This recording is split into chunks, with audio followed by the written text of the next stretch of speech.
Hi. Ah, hi. Oh, you got it done. You got it going. Wow. Okay, hang on.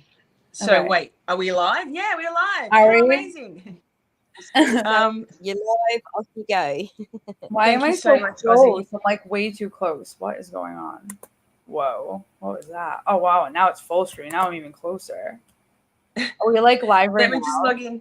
I'm just going to log into there's been quite the panic. Thanks everyone for being so patient. Appreciate you so much. Let me just get my YouTube log. You're muted. Wait. We're off to a great start.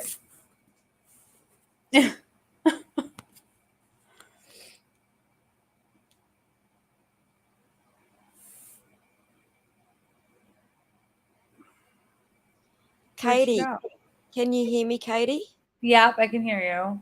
Okay, it was my fault. I was trying to work out where the echo was coming from, and Yeah. I muted one of you to see, and it ended up being me.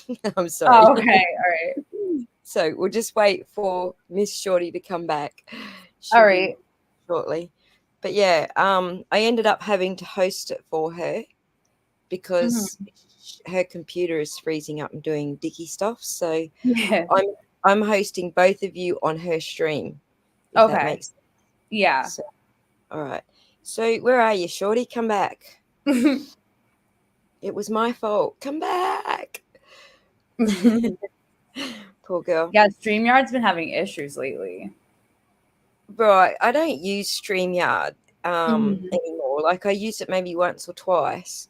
And there was so many audio issues. So I ended up going with another service. Really? And then I learned how to do OBS and do it myself without any service. So I wouldn't um, know how to do any of this, like like making videos, like editing and all that stuff. Not like live streaming, but just right. editing and all lighting and everything. You good now, Shorty? Yeah, wait 1 second. I'm going to put my fucking... Dude, my lighting is so horrible. Oh. So, Hey, I like your shirt. I Thank created you. the echo before, so I'm just going to jump out and let you girls go now, okay? Thank you so Sounds much, Ozzy. You're good. amazing. All right.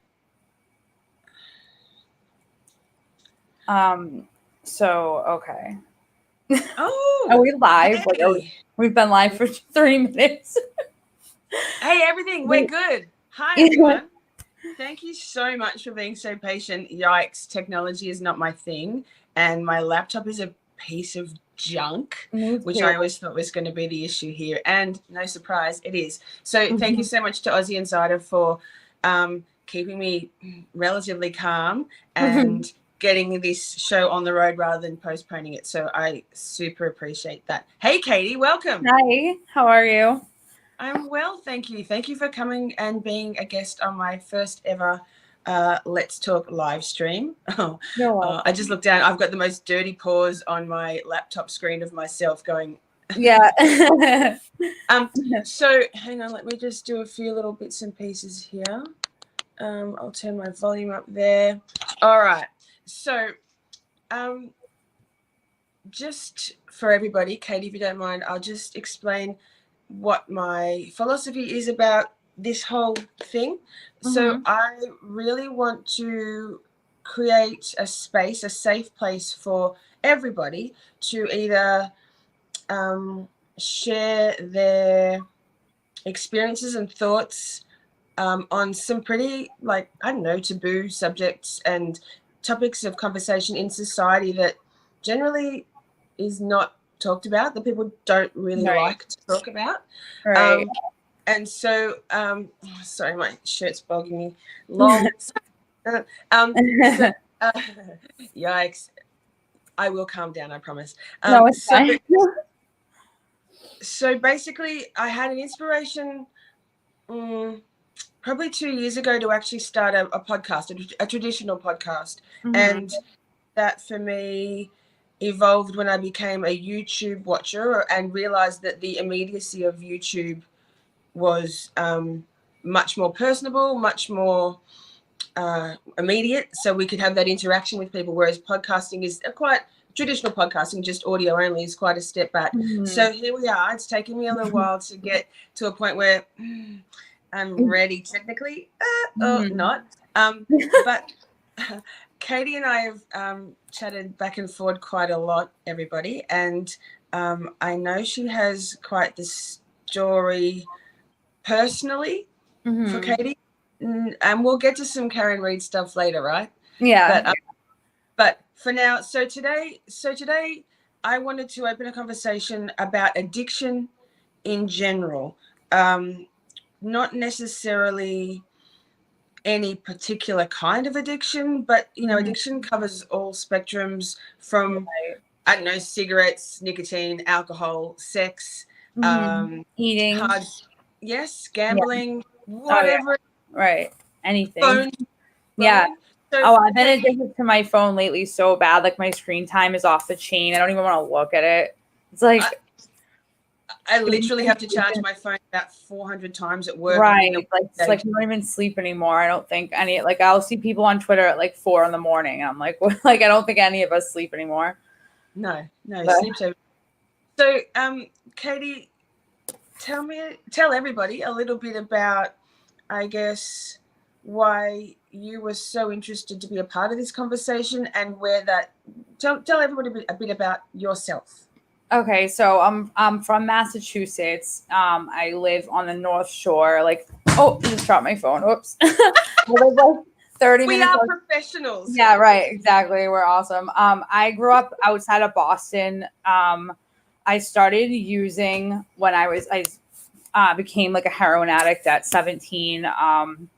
I would it just took off around the time I was 19. It got really bad. Like I started going to prison and like getting locked up for failing drug tests, not even like committing like crimes. I would initially like did something to get on probation and like would fail a drug test, go to jail, go to detox, and and then I got clean when I had my daughter. So I stayed clean for 5 years, but I ended up relapsing because I was in an abusive relationship, and so I ended up relapsing. I like got a divorce, and then I was with this other guy, and he was like horrible to me.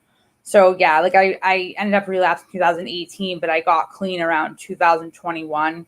But then my boyfriend passed away. So I stayed clean up until Eric, my boyfriend, had cancer, as you know.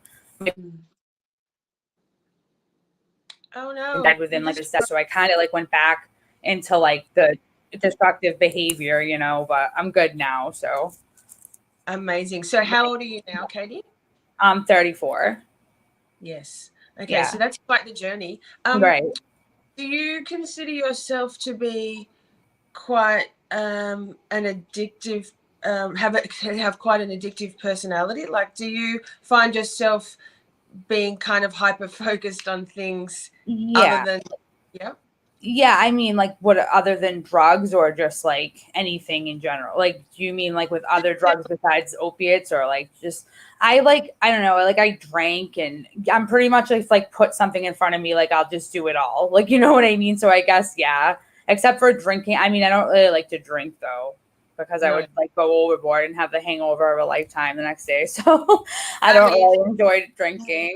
Not to promote drugs, but I mean, there is a plus side to drugs over drinking is the zero hangover. I mean, there's a hell of a lot of negative downsides. So I mean, withdrawing is like I think I'd pick a hangover over the withdrawals, especially from fentanyl, because it's like way stronger because I did both. Like I had both experiences when it was like heroin and then it turned to fentanyl, and like I didn't realize like I didn't do it for like 5 years. And then when I relapsed on fentanyl, like I caught a habit like so fast, and I started shooting it within like again, like I sniffed it again for like, like 2 weeks or something like that. And then I just got right back into shooting it. So it was like, I never got clean. Like I never had that clean time, it was like, I never stopped.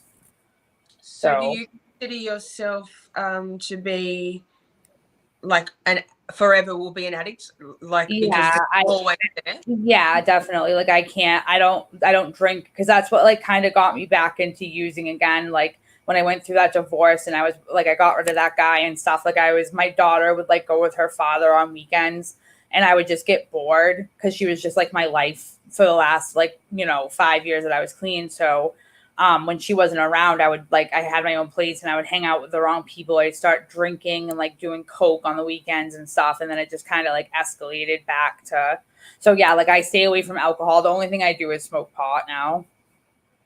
So yeah, so I've never been, heroin's never been my thing. For me, it was right back when I was in high school, which is a very long time ago now. I'm 49. So high school, like weed and stuff, and then drinking. We used to just get falling over drunk, even at school, like school dances and stuff. And I think for me, the reason why I've always wanted that little bit of escapism is because, I mean, everybody's got trauma, but my parents are quite narcissistic and extremely, and really should never have, I'm adopted, they should have never got a baby. They should have got a dog, like, truth. Right. Yeah, that's how I feel too.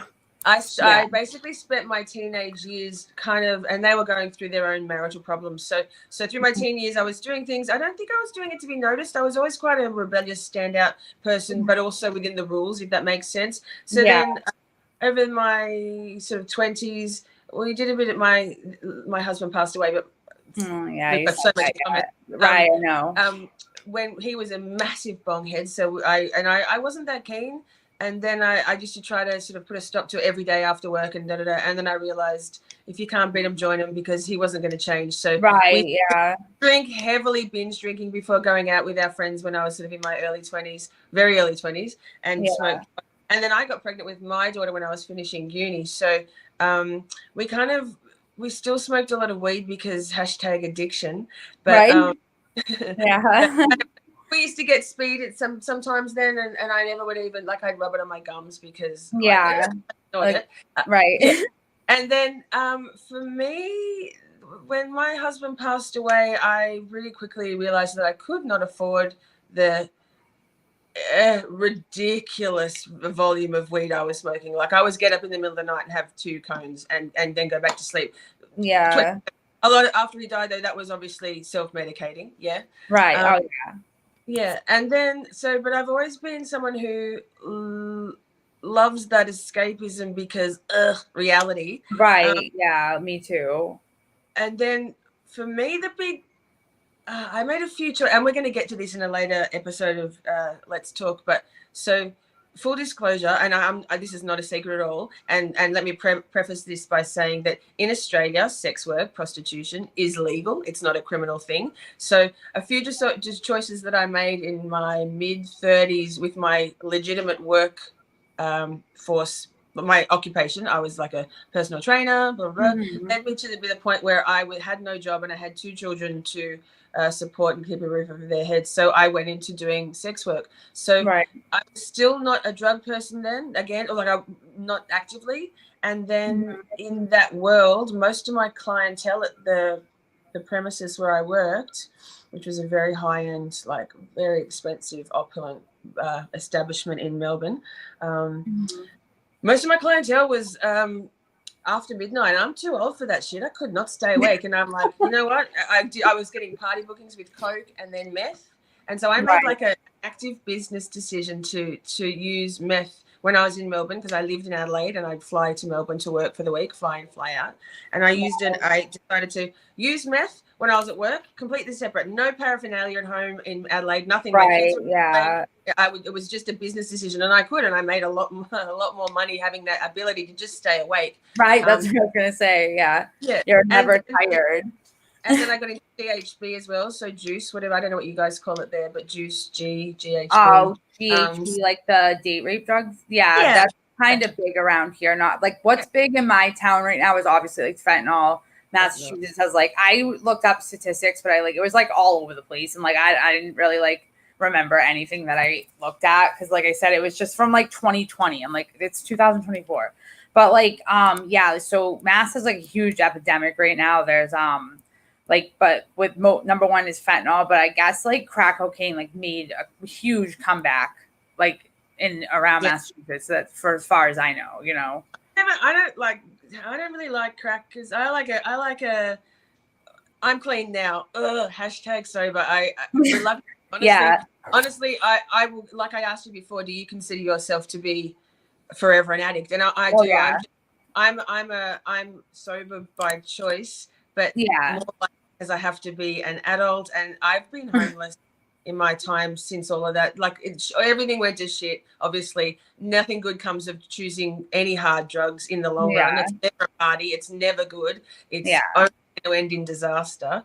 But I'm the person who I am now because of everything I've been through. But I consider myself to be sober because of financial constraints, and also I want to be an adult and I want to have a future, and when I was in that world I couldn't see a future.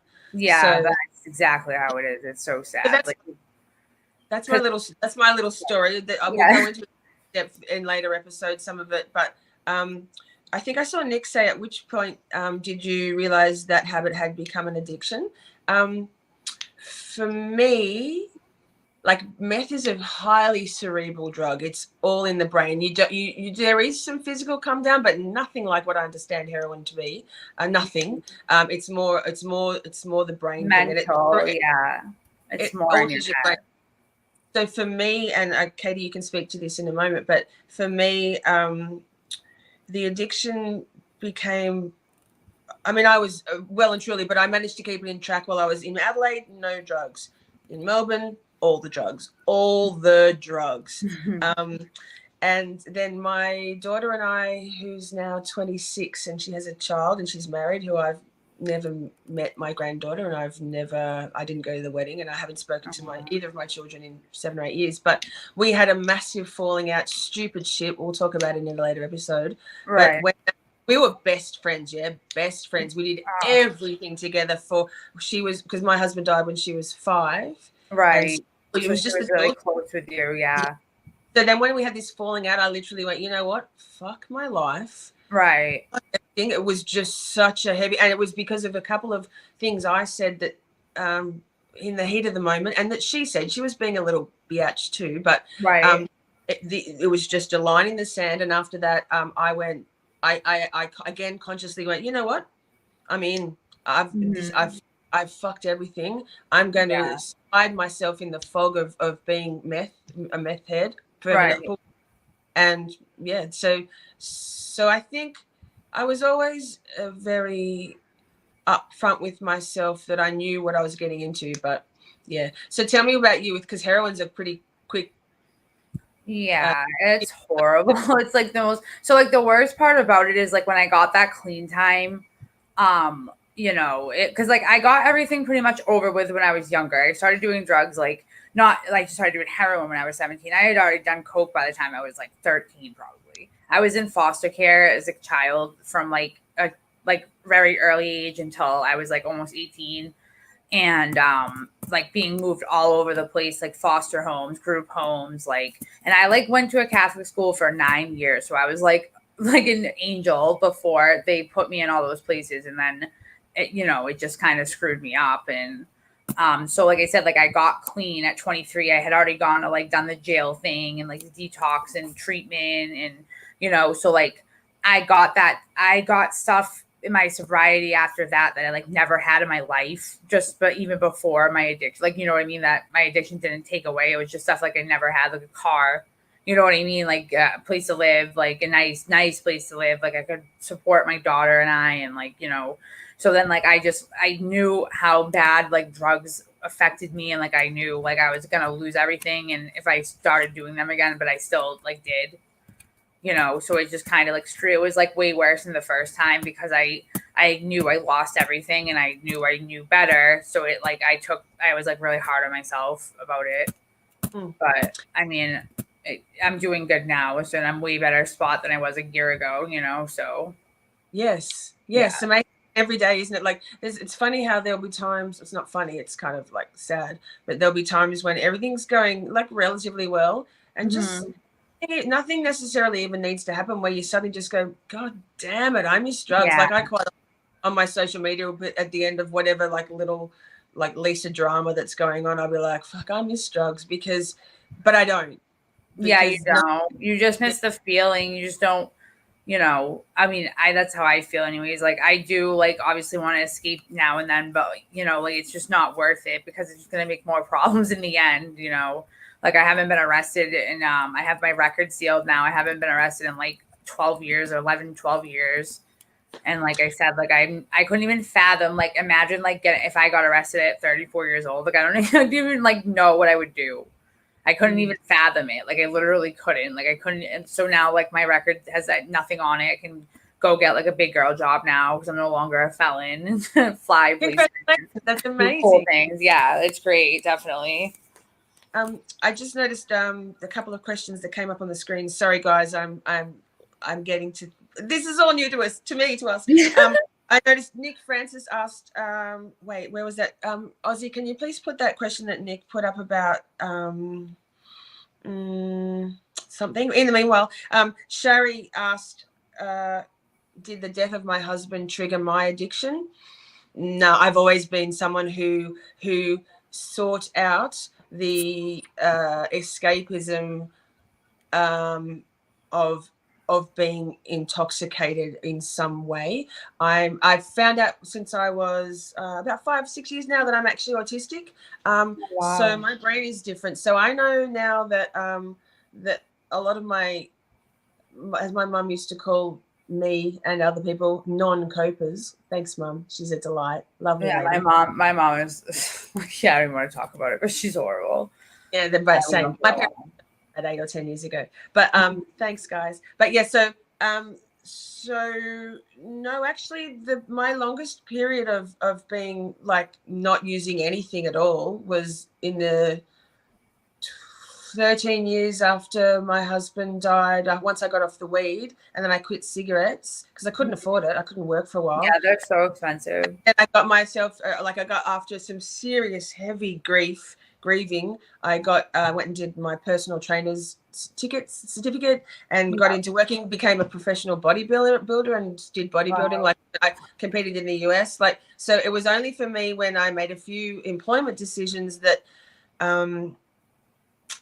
but hold that. My personality is highly addictive. So the bodybuilding stuff, absolutely an addiction. It's oh yeah, like 24/7. Like it's an absolute focus. So no, certainly my husband's passing probably was the one thing that kept me on the straight and narrow for a while. But and then Nick asked, is my personal experience in addiction hereditary? But I'm adopted, so who knows? You don't know. My dad's an alcoholic, so I grew up like I said, I didn't grow up with my parents. Like my parents didn't ever get married. They just like when I was little, when they were together, like they would get into like domestics and like the cops would come and like but yeah, like I grew up seeing my dad drink, but his alcoholism definitely like progressed over the years because like back in the day, like he would just drink the weekends and then now like he'll come over in the morning. He comes and sees me every morning because just to check on me because he knows like I had a rough, like I'm really close with my dad. He's the man. And like but yeah, like I can tell, like I can see his hand shaking and stuff. Like it sucks because like I don't have, my mom's still alive, but she like when my boyfriend died, she didn't even like call me, so we don't talk. When she was really like horrible mother and thinks like she was like the best mother ever, and it's because she took care of us financially. She had 6 girls, so wow. Yeah. Wow. Right. So she took care of us like financially while like, cause all my 4 oldest sisters like got out of the house by the time they were like 16 or 17. They were like gone. See you later. And then like my sister that's 3 years older than me I think I told you she got to go like live with family. And then like I just got like shafted and had to go to foster care. But I forgot what I was gonna say. I don't remember. But it just we don't talk. So Yeah, there's a question on the screen right now that says, what is your biggest support? What are our biggest supports today? Honestly, my biggest support are my amazing friends that I've met around the world through my love of, I hate this word, true crime. Yeah, I don't me like to too. say that. It feels kind of cringy, but people like, I think Amber's in the chat, Lorna and Amber, she's amazing. She's someone I've met through the Shaming of Jay channel, and there's a bunch of people. And, you know, I actually have had zero family support and zero friend support. My entire extended family, I'm an only child, but my parents, my children, my son's father, my late husband's family, all of my friends, because everybody turned their back on me when it became apparent that I was a sex worker and a drug user. Yeah, I know what you mean. Yeah, it sucks. So I've had to make some pretty time after time, the most enormous life decisions purely by myself, with feeling and actually being so completely and utterly alone that it's hard. Now when the people that are my people are the people. I have, a really small Facebook friend group from people from my childhood years, but I'm so open about what I've lived through, and that's too much for a lot of people, which is why I want to have these conversations and like desensitize. Right. People. It's not such like a taboo subject. It's like, it's 2024. Like, come on. And normal, everybody. So like my childhood and your childhood are so completely different, but look at us at the same kind of endpoint. Like I grew up in an only child in an upper middle class, highly academic, very well off family. I traveled all around the world as a child. I had whatever I wanted. I also had a job, and I was feisty, independent. But don't judge people because of the journey they've been on, and that's really what I want to talk about with everybody, and create a safe space here in the chat for people to feel like they can come forward and they can share their stuff, or know they're not alone, or know that whatever choices they've made don't make them a bad person. It's just, that's fucking life. Yeah. And Sometimes it just goes to show you that, like, it just goes to show you that, like, addiction doesn't discriminate. Like, it doesn't matter how you grew up. Like, you could have the best parents on earth and, like, be, go to a nice school, and, your parents are sitting at the dinner table at night and talking about your day, and, like, or me, I was, like, going to like, I've lived in, like, 10 different cities. I went to 4 different high schools, like, and, I don't know. I feel like when I got out of the programs and the foster homes and stuff, like, I went home, like, they let me just go live with my dad, like, even though they wouldn't let me live with my father the whole time, which probably would have been better off for me, because he actually, like, was out of 2 of my parents, like, he was the one that there for me. You know what I mean? Like, when I was in jail, he came to visit me. He would come visit me like 3 times a week after working like 40, working a full-time job. And like, I was in like a prison because like it was like back in like, 2011 or 2009 to 11, they had like women in my county would go to a state prison, because that's where like all the counties went. Like, they really didn't have like jails for women, really, like, unless it was like Western Mass. So like, if you were in like Essex County, like, which is where I live, or you know what I mean, like, or like I don't know if like Norfolk County, but like, just surrounding areas would go to like a little state prison, like not county. So like, you were in there with like, you could be like me and be doing like 6 months in jail, or like in somebody else's, because when you were sentenced, you would go to a specific unit. It was like New Line, like New Man. So when you could be like literally in there doing 6 months like me, and you're in there with people who just got sentenced to like 3 consecutive life sentences. You know what I mean? So it's crazy, but it's not like that anymore. Now women in my area like go to actual like county jail, which still probably sucks. But I'm just glad I never had to experience, like, I got that all over with. Like, it's been a long time. So yeah, I've been incarcerated for 12 hours. I was back of we call it a divvy van, like in the back of a cop car twice.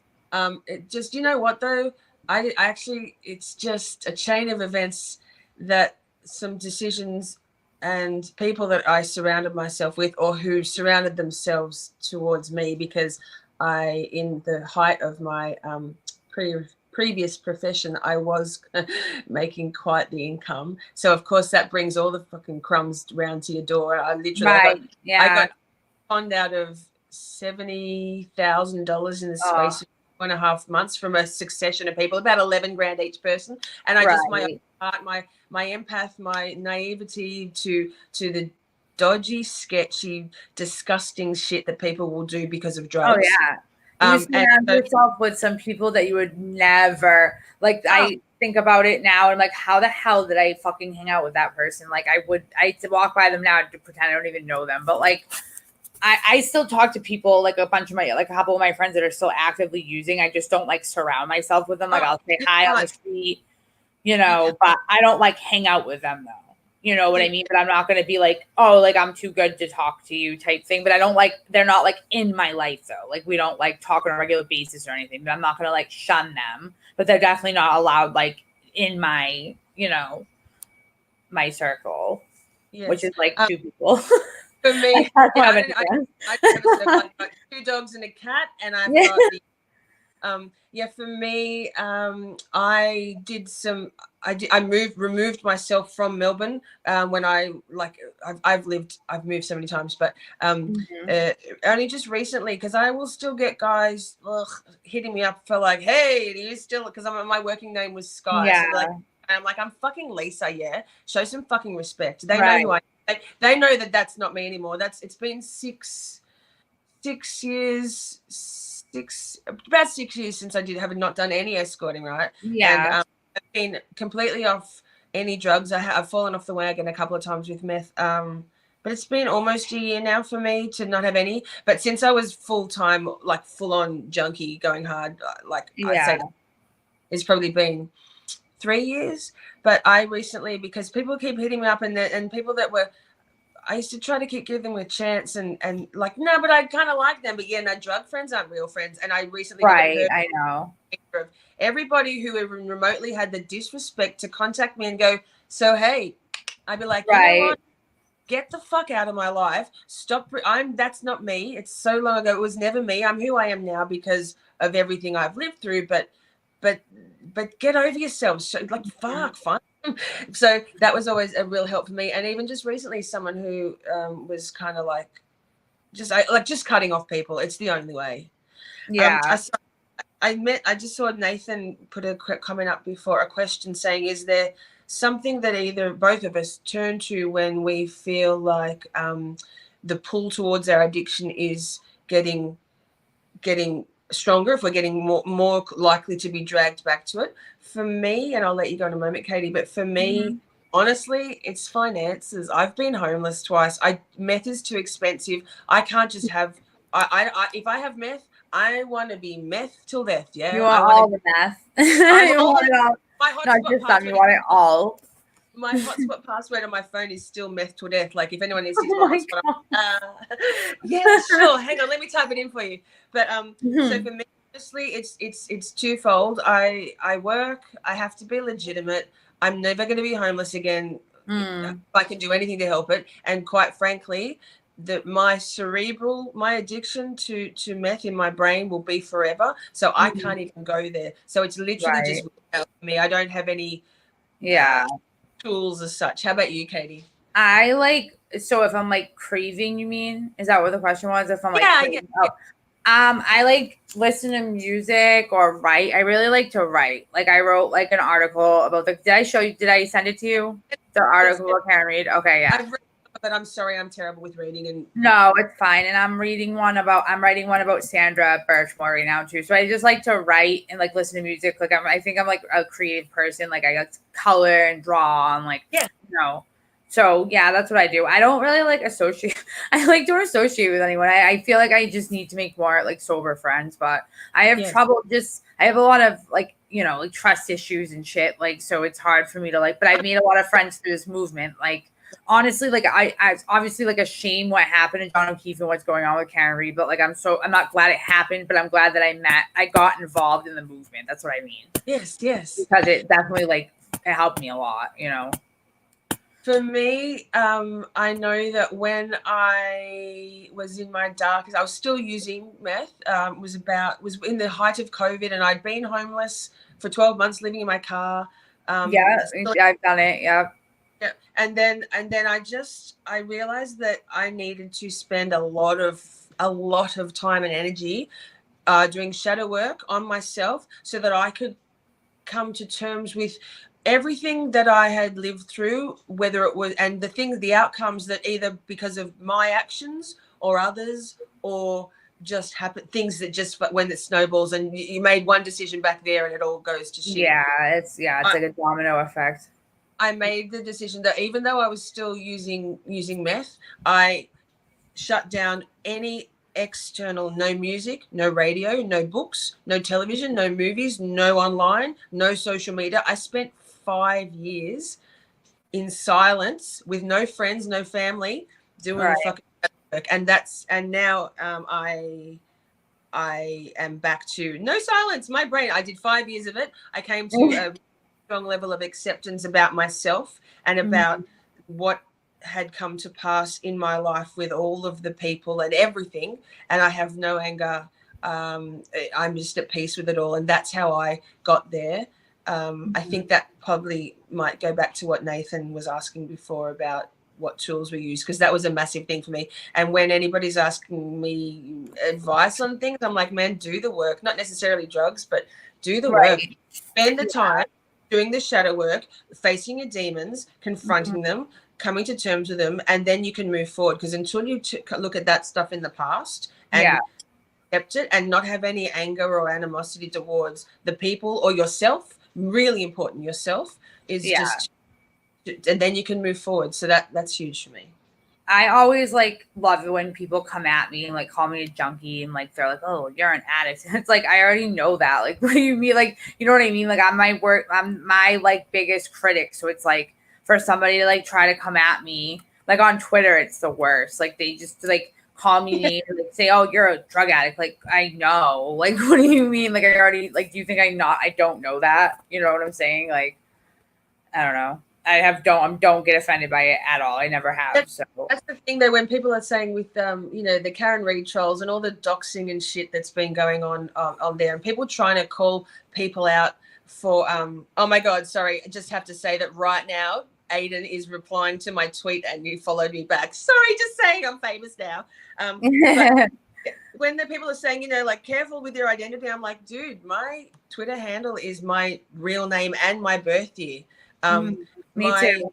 My story is on my channel in synopsis, in my about me section, in my playlist of that. My social media is all me, my name, my face. Like, come at me. Right. There is no secrets. Yeah.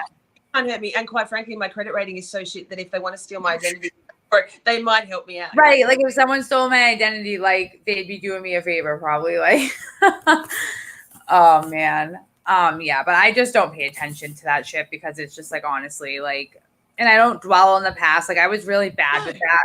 I was really bad about that shit. And like, things like when Eric passed away, like, I was such a mess. And I'm just like, when I ended up like messing up again, I was just like, thank God I got it like right before it got out of control again, though. Thank God.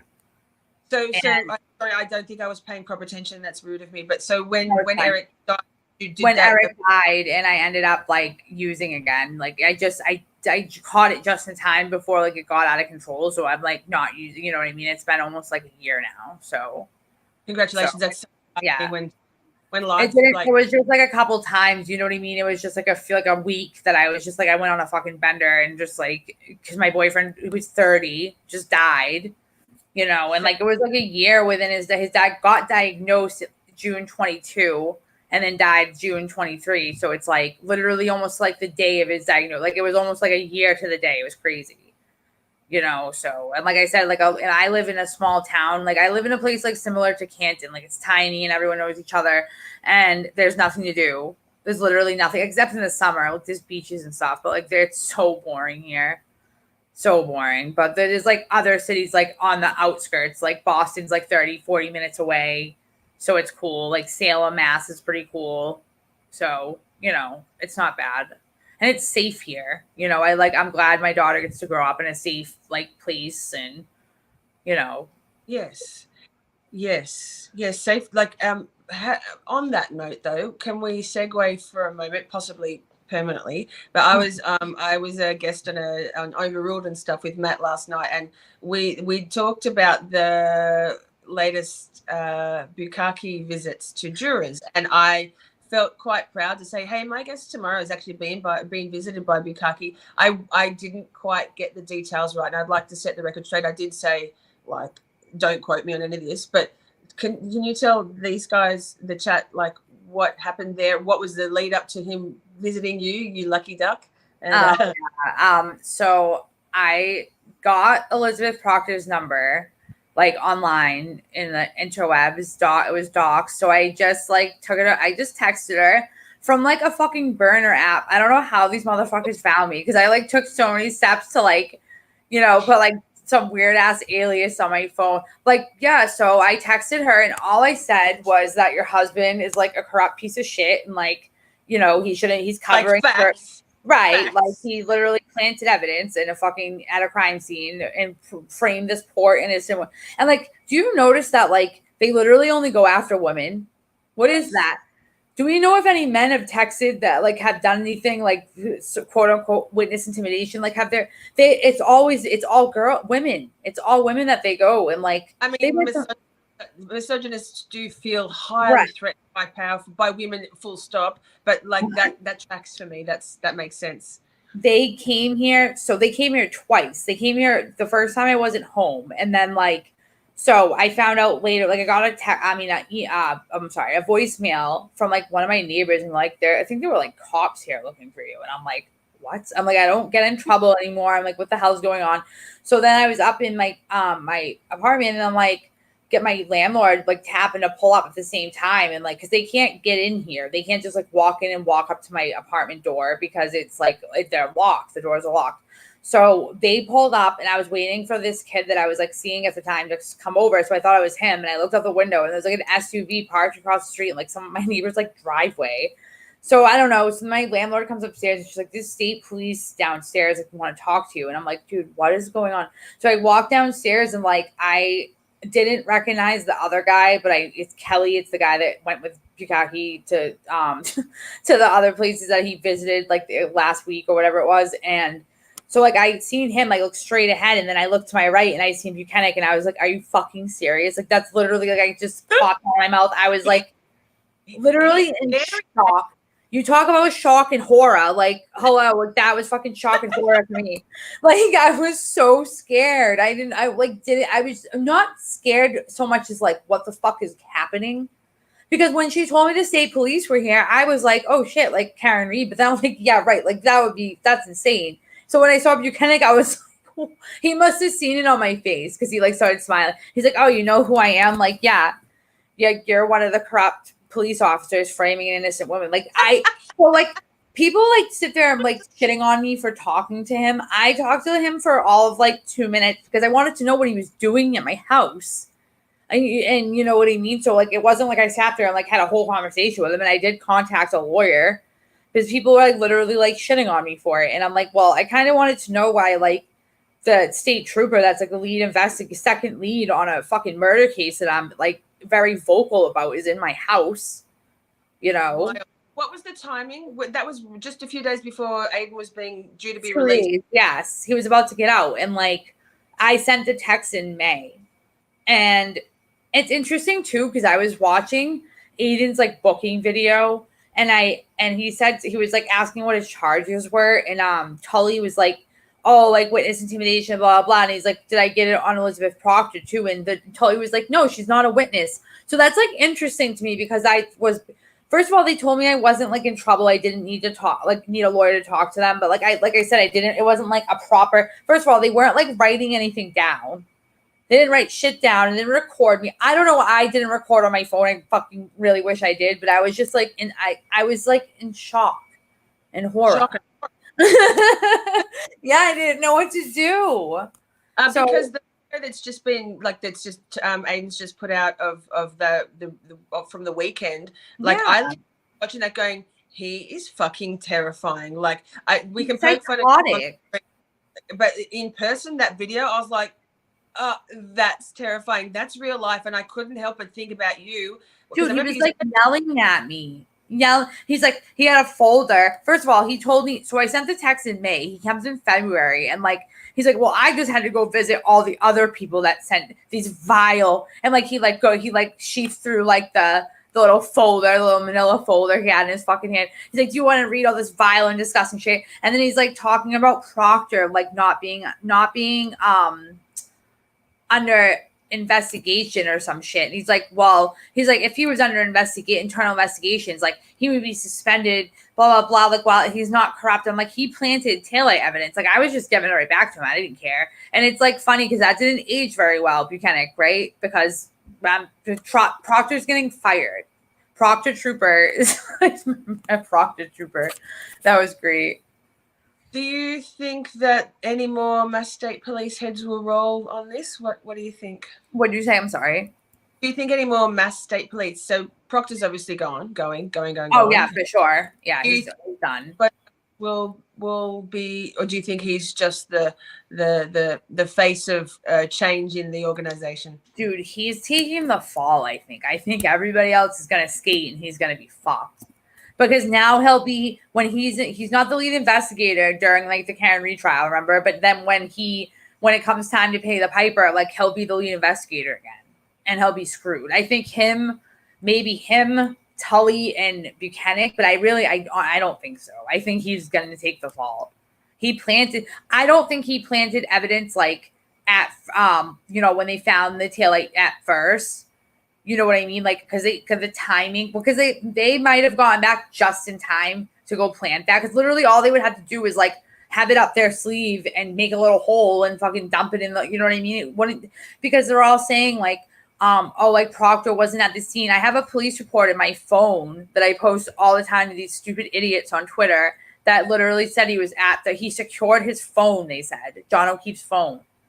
So, like, who the hell calls the police station a fucking scene? Like, come on, dude. And the thing is, these people are all, like, veteran police officers, and they're so shitty at a cover-up. You think if anyone's going to be good at a cover-up, it would be a cop. And they did a shit job. And I think they just did a shit job with the investigation, like, on purpose, so she would just get it dismissed because or whatever. They don't even care if she gets convicted or not. You know? I don't think that was ever the goal. No. Yeah. But do you think that I think the goal was to railroad Karen into taking the plea. Yeah. I never thought it would go to trial. She dug her heels in. And now here we are, like, just snowballed, dug into shit. Like the office, like they just didn't expect. And I do think that's why the misogynists in those organizations have dug in so hard, is because they did not expect this tiny little woman, physically tiny, the Fall River accent, and not much recollection of, ostensibly not much recollection of that night or what might have happened, right? To just stand up and be fierce. Right, they fucked with the wrong one, that's for sure. Because now it's gonna so what happens with all Proctor's cases? Like, if he gets fired, like are you familiar with the Brian Walsh case? What happens with his lawyer? It's all premised on Google searches, like those. Right. And there's no body. There's no fucking body. So it's like his lawyer's already like filing motions, I think. Because this, I just can't. To me, it's just wild that the district attorney's office, that Morrissey would like allow or condone the attempted discrediting of the 227 Hoslong to dying cold. Right. So, but when they have to know Karen is factually innocent, like, I'm sorry, they have to know. They're not idiots. They're smart. Right. They're lawyers, politicians. But at the same time, when their office is prosecuting clearly a factually guilty individual, that whole prosecution is premised on the same sort of Google search and Celebrate being like good, legit, like it's the standard. I don't understand. It blows my mind. The thing I don't understand, you notice, so everything is so when it comes to like the Commonwealth, like everything is legit with the phones for for their side, for like the McAlberts, right? But every time it comes to Karen, like, oh, it's not accurate. It's not accurate. It's not accurate. So how is one person's data accurate you know, but then hers isn't. Like, I don't understand. And then this idiot today, like, was on Twitter going at me because I posted about like the jurors saying they're being intimidated by like Aiden and stuff, which is fucking ridiculous.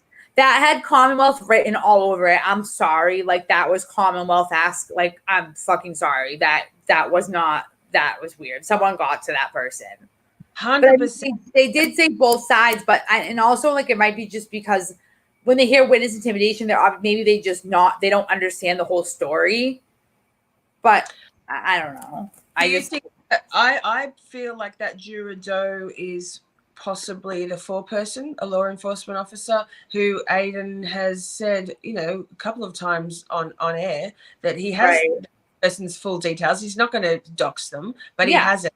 That makes sense then, that not the physical harm crap, because come on now, use your brain. That was so ridiculous. Like, I read it and I was just like, dude, are you serious? Like, come on. What our side has never even come close to bullying or hurting. Like, there's obviously a few bad apples in our group, but like there's not, for the majority of us are like normal, like everyday citizens. Meanwhile, like I had somebody on Twitter, the same person, saying that it was the Ford Edge that I tweeted about. And this person like literally like said out loud that it was Karen in the Ford Edge checking to see if John was dead. Like, cool. So where's their Ford Edge? Because don't you think the fucking state police would have, when Aiden was screaming from the rooftops about the goddamn Ford Edge, don't you think if she had one, they'd be like, here's the fucking Ford Edge? Like, so I kept asking him, like, what's up? Where's her Ford Edge?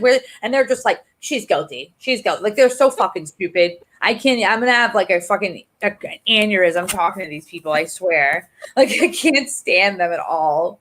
So I used to be moderator for Roberta Glass, True Crime Report, blah, blah, blah. She's very much, she's big on innocence fraud. So, for example, I don't know whether you're true crime familiar with like Adnan Syed and stuff. Like that shit he's guilty as fuck. Yeah. 100%. But so, and the Adelson case, which is another thing that I'm pretty hyper focused on. But all of a sudden, Roberta Glass decided to follow Karen Reid, and she took the angle that this is all innocence fraud. Come on now, the bullshit, as if there's a conspiracy. These are all standard tactics that the Innocence Project people use to, like, PR campaign, basically, to advocate for their guilty clients. So I sent her the full Sleuthy Goosey's full lot of documents from the Karen Reid trial, the whatever it is, Dropbox. No, I'm not sure. Can't remember. And she didn't read any of it. And anyway, it was just wild to see this seemingly rational, sensible person, Roberta Glass, take this angle, this hardline angle. And I was quite good friends with the other two moderators, and I couldn't be a part of that. I left the channel. I just couldn't. Yeah. I know Sherry's in here, Lynn, Jeannie, everybody, Olive, Ruthie, like, jealous. Yeah, they just basically.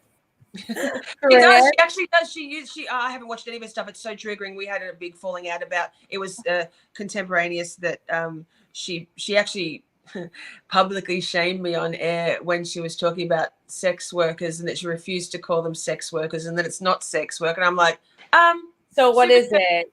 Super chat, excuse me. I can safely say there's a former sex worker. It is fucking work, and it's admirable, hard work, and how dare you? And she was like, nah, she shut me down. And I literally, it sent me into a spiral. If I'd had access to meth, then I would have been gone. It was 24 hours of absolutely stuff I thought that I had come to terms with and worked 5 years of shadow work. So anyway, but wild to see someone who, and one of the other moderators who literally was so far up her ass and up her fake news shit, like the Twilight Zone shit. But interestingly enough, that channel has, I just checked the other day, that channel has not grown at all. I know it's lost a people, but in the 5 months since I left and stopped watching it all, same numbers, subscriber numbers, whereas all of the people on this good, true side, the fact side, the like logical, critical thinking side, the normal side, exploded with because people want to be part of something amazing. This movement, it feels good to stand up and be a part of something that's important and that we believe in around the world. Yeah. It really has like made me feel so good about myself. Like, you know, like oh, and I saw some people asking earlier about like the articles I write. I have a Substack, but like I literally don't know how to use it, and so I can just email it to you if you want to, for whoever wants to read them. Well, I only have one so far about John O'Keefe. It was really focusing on like the CERT team, like the search and stuff like that. So in it is like goes in or like in, you know, the times that they were called out and whatever. So anyone can just follow me on Twitter and then DM me and I'll email it to you, or Facebook, Katie Smith. That's my name on Facebook. But can I post a link to your article on my community tab on Facebook, on YouTube, do you think? Yeah, sure. I'll do that because I've got that link. I'll put that in. All right. Or, yes, or even screenshots. But yeah, we'll work something out. 100%. Okay. All right. Well, I guess my laptop is gonna die and I can't find my charger. I'm pissed right now. I mean, I think we've kind of covered everything. We've done a nice little start. It was a nice little hour long. I need to figure out my lighting. My lighting is so bad. But this is the first time I went on camera for a live though. Yes. I never did before. So I just like, it's really like, you know what it is? It's like, it's all of the society and like social media and like the filters and like, you know what I mean? It's like, I haven't gone on a fucking social media thing or like, a Snapchat or anything without a filter. And it's like it's not like as bad as I thought it was going to be. It's just the lighting is just, I don't, I feel you. I'm all about that mild, gentle filter. Not now. This is just me with just good lighting. Right. But it was a big hurdle for me. That was one of my hesitations. It's hard because, I mean, I was looking at pictures of me from like before all the filter shit, and I'm like, I look, it is like about the lighting and angles and stuff, but I just don't care. Like I obviously like did my makeup. You can't even tell because I don't know, lighting is fucking horrible. Because the big light, the one on the ceiling is like, it's like fluorescent lighting. Like I'm not putting that on. Whatever. I'll figure it out. You'll figure it out. I just know that for me, there was furor recently when a certain high profile YouTube law tuber went to court. And you're right, went to court and like, wait, is that her? Because the very favorable filter that she uses on her channel, we're just a little bit of a disconnect. And I don't want, even though I'm in Melbourne and who's going to see me, like I don't want anyone to like go, oh fuck, is that Shorty? Right. Yikes. Hashtag catfish. Right. I know. Yeah. I must be in the comments. How I always wondered like how do the comments come up? Does a moderator do it or can you do it? I should be able to do it, but right, but you're not. But I'm asking like if you work in control of the thing. Which not, yeah. So basically, if my whole thing had worked, I could have. Right. I'm not sure I could have managed it with my head. With this is my boy. Hey, Bussy, but yeah, so you basically there's a thing in StreamYard that you just click and it stars it and puts it up on the screen. So thank you so much, Aussie Insider, for helping. I really appreciate you. I'm so glad to have this. The other thing is I'm going to put up a poll about what. Buster, can you get down? Get down, Mr. Boy. What we wanted to cover because I've got a list of so many topics. I'm thinking maybe domestic violence or that would be a good one. Trauma or anyway, I'll put a poll up on my community tab on my YouTube and maybe on X as well, and we'll see how we go. But thank you all for a bit. Katie has to go, Miss Shorty. Yes. If you want me to join you for a bit, just yell out and I'll come back. Okay, thank you. Katie, do you want to, if your laptop's about to go in, maybe Ozzy, do you want to come in for a little bit? Yeah, mine, I don't know where my charger is, like, because I just had it. I don't know. It's weird. Like, everything just goes missing. We'll talk again soon. I'll hit you up for that DV one, I reckon, because Yeah, and maybe the trauma one, grief and death. We've got a lot of things.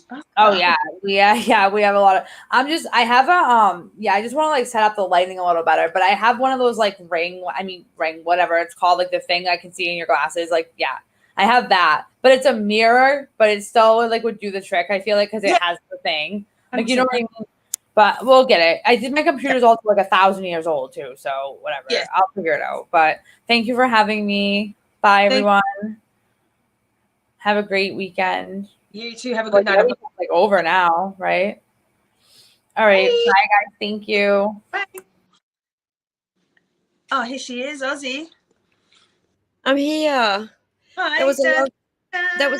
That was a great conversation, ladies. Thank you so much for everything. I'm really addicted to this Karen Reid case. I can't put it down. I put out 2 new music tracks today just because I can. I can't get that Data Don't Lie out of my head. I swear to God, it's such a beautiful tune. I don't know. I just love it. Oh, I'm glad. I made one for Aiden today because, you know, he's copping so much flack. Is it that dun dun dun? No, that's just to annoy the haters, that one. And then all the people in your comments going, oh my God, I couldn't watch it. I'm like, oh yeah, that's the point. That was the point. Like, hello, it was meant to desensitize you so that you don't get upset every time you hear his name. But that's it. and I made him actually a music track today and stole some of his video intro for it. So amazing. I honestly, that we be disturbing the peace is such a banger. I love it so much. I crank it. Here's an Will on the glare of his outro. So good, so good. So, the outro, yeah. I was trying to, on the album that I put out last month I can't even remember when it was. the album I just put out. I was trying to get that kind of that feel and beat and stuff, and I just couldn't do it. So I was trying though. Can't force good stuff, mate. For good stuff's just got to flow. Yeah. And I think out of 2 albums, you know, we might end up with, you know, 1 or 2 hits. I think The Data Don't Lie is probably one of them. Lots of people liked it. I love it. I love it. You just have to make them into ringtones too. Oh, I don't know about ringtones. You're gonna have to manage that yourself. Oh man, I don't answer my phone, and it's on silent, no vibrating. If it rings, I'm like, what the fuck? Who's calling me? Don't call, just text. I don't do calls. No calls. Yeah, no, I don't actually get phone reception here, so that's good. By design or just coincidentally? No, it's just it's in the middle of freaking nowhere, so like it's shitty Australian Wi-Fi basically. Yeah, I feel ya. Just for people in the chat, if they are interested to be able to visualize where we are, I'm right down the bottom of Australia. Not Tasmania is an island, which is further south than me, but Melbourne is down the bottom of Australia, and in Victoria is this state, and Aussie's up in Queensland, so up on the northeast coast. Yeah, I'm kind of on the New South Wales side right now, but I'm building my house just on the other side of the border, so I'm kind of in between at the moment. But yeah, and people in America don't often realize that Australia's landmass is as big as North America. Buster, this is my sookiest baby dog ever. He's such a sookie boy. Oh, you big boy. So America's big, Australia's just as big. We've just only got like, I don't know what, like 6 billion people, and they've got like 75 trillion. Yeah, I think it's like 80% of Australia is uninhabited. Yes. There's a joke that goes with that, but I won't say it. I'm in the rainforest, Sarah. Yes. I'm right in the smack in the rainforest on the coast, halfway. So Shorty's right at the bottom, and I'm halfway on the east coast. So yes, but most of like when I lived in Adelaide, South Australia, which is sort of west by I don't know, 9 hours drive from where I am. We do kilometers, not miles, and I couldn't tell you the miles. Bussy, get down. Come on now, Bussy. as Adelaide is right on the edge of the desert, so most of Australia is uninhabitable because it's desert and far too arid for. So most of our population lives on or very near the coast. So, yeah. Yeah. Yeah. All right. Well, these dogs are starting to really need some love, aren't you? Do you love me? So I might go. With more attention. For swooping in and saving the day. I really so appreciate you so much. And thank you to Katie for coming and sharing her story. And thank you to chat for being here. Thank you so much for your patience in the slow start. And yeah, I'll put a poll up about what we talk about next. All right. Well, I will end the stream, end the stream, but I still want to have a couple of words with you before we hang up. So fantastic. We'll do that. Bye, chat. Hearts. Love you for joining us, chat. Bye. Bye. End stream.